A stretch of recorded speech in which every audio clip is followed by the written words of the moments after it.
Hi all, Jinu's അക്കാഡമിയുടെ പുതിയൊരു വീഡിയോയിലേക്ക് എല്ലാവർക്കും സ്വാഗതം. Welcome to Jinus academy. ഇനി OET ഈസിയായി ക്രാക്ക് ചെയ്യാം. ഓരോ നഴ്സിന്റെയും ലെവൽ അനുസരിച്ച് എളുപ്പത്തിൽ പഠിക്കാനുള്ള ടിപ്സ് നൽകിയാണ് ജിനൂസ് അക്കാഡമിയുടെ OET കോച്ചിങ്. ജിനൂസ് അക്കാഡമി, ഒന്നാമതെത്താം. സ്വപ്നങ്ങൾക്കൊപ്പം പറക്കാം. ഇന്ന് നമുക്ക് ആക്റ്റീവ് വോയിസും പാസീവ് വോയിസും എങ്ങനെയാണ് നമ്മുടെ OET ലെറ്ററിൽ യൂസ്ഫുൾ ആകുന്നത് എന്ന് നമുക്ക് നോക്കാം.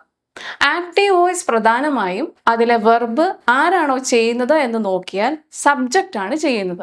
നമ്മുടെ OET ലെറ്ററിലെ സബ്ജക്റ്റ് എപ്പോഴും പേഷ്യൻ്റ് ആയിരിക്കും, അങ്ങനെയല്ലേ? അപ്പോൾ പേഷ്യൻ്റ് ചെയ്യുന്ന ആക്ഷൻസുകളാണ് നമ്മൾ ആക്റ്റീവ് വോയിസിലെ സെൻറ്റൻസിൽ വെർബായിട്ട് വരുന്നത്. ഒരു എക്സാമ്പിൾ പറയുകയാണെങ്കിൽ, patient he or she presented to hospital with the complaints of something. ഇവിടെ പേഷ്യൻ്റ് സ്വയമേയാണ് പ്രസൻറ്റഡ് ആകുന്നത്. ഇതുപോലുള്ള വെർബുകളാണ് ആക്റ്റീവ് വെർബ്സുകൾ. ഈ വെർബ്സുകളാണ് ആക്റ്റീവ് വോയിസിൽ നമ്മൾ യൂസ് ചെയ്യുന്നത്.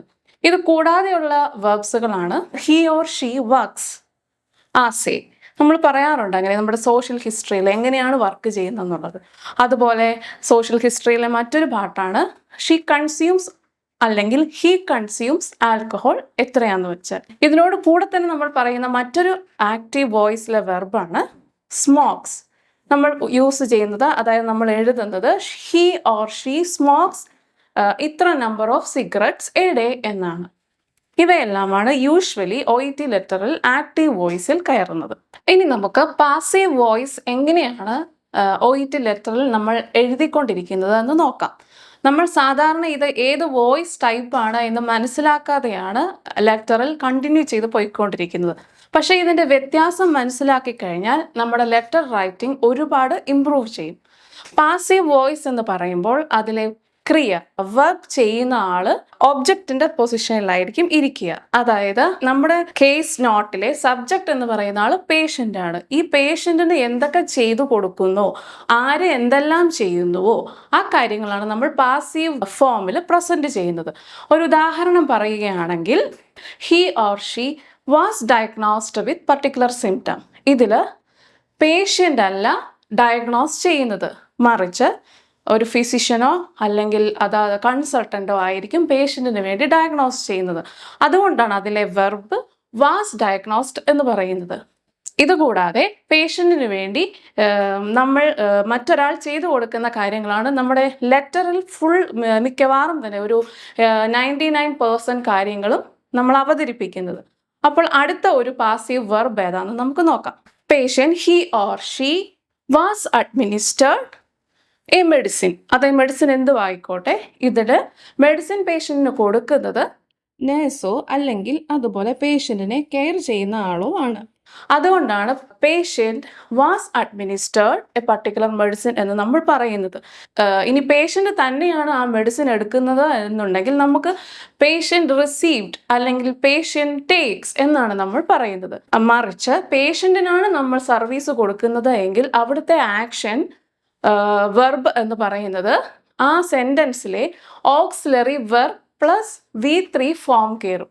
അതുകൊണ്ടാണ് she was diagnosed, was plus V3 diagnosed എന്ന് സെൻറ്റൻസ് സ്ട്രക്ചറിൽ കയറി വരുന്നത്. ഇത് കൂടാതെയുള്ള പാസീവ് വെർബ്സ് ആണ് a series of investigations was performed for her or him എന്ന് നമ്മൾ പറയുന്നത്. ഇതിലെ വെർബ് നമ്മൾ പരിശോധിക്കുകയാണെങ്കിൽ a series of investigation was performed. Perform എന്ന വാക്കിൻ്റെ കൂട്ടത്തിൽ നമ്മൾ ഒരു വാസ് ആഡ് ചെയ്താണ് പാസീവ് വോയിസിലെ ആ സെൻറ്റൻസ് കൺസ്ട്രക്ഷൻ നമ്മൾ കംപ്ലീറ്റ് ആക്കുന്നത്. ഇതുപോലെ യൂസ്ഫുൾ ആകുന്ന പാസീവ് വെർബ്സുകളാണ് ബാക്കിയുള്ളവയെല്ലാം തന്നെ. മറ്റൊരു ഉദാഹരണം പറയുകയാണെങ്കിൽ, compression stockings and daily dressings wear provided for the patient. ഇവിടെ നമ്മൾ മെൻഷൻ ചെയ്യാറില്ല ആരാണ് പേഷ്യൻറ്റിന് കൊടുത്തിരിക്കുന്നത് എന്നുള്ളത്. അതുകൊണ്ടാണ് ഇതൊരു പാസീവ് സ്ട്രക്ചറിലേക്ക് കയറുന്നത്. ആക്റ്റീവ് വോയിസ് എന്ന് പറയുമ്പോൾ അതിലെ വെർബ് ചെയ്യുന്ന ആള് സബ്ജക്റ്റ് തന്നെയായിരിക്കാം. പക്ഷേ പാസീവ് വോയിസിലേക്ക് വരുമ്പോൾ അതിലെ വെർബ് ചെയ്യുന്ന ആള് മറ്റൊരാളാണ്, അത് റിസീവ് ചെയ്യാനിരിക്കുന്ന ആളാണ് സബ്ജക്റ്റ്. നമ്മുടെ കേസ് നോട്ട് നമ്മുടെ ലെറ്റർ പരിശോധിക്കുകയാണെങ്കിൽ നമ്മളുടെ പേഷ്യൻ്റ് ആണ് അവിടെ എല്ലാ സർവീസും റിസീവ് ചെയ്തുകൊണ്ടിരിക്കുന്നത്. ഇതാണ് പാസീവ് വോയിസിൻ്റെ ഉപയോഗം മനസ്സിലാക്കിയിരുന്നാൽ ഇത് നമുക്ക് വളരെ കൃത്യമായിട്ട് തന്നെ നമ്മുടെ ലെറ്ററിൽ കൊണ്ടുവരുത്താനും നല്ല സ്കോറ് നമുക്ക് OET എക്സാം റൈറ്റിംഗിൽ അച്ചീവ് ചെയ്യുവാനും സാധിക്കും. ഇതുപോലെയുള്ള യൂസ്ഫുൾ വീഡിയോസുമായി നമുക്ക് വീണ്ടും കാണാം. Bye all. Jinos academy, fly with your dreams.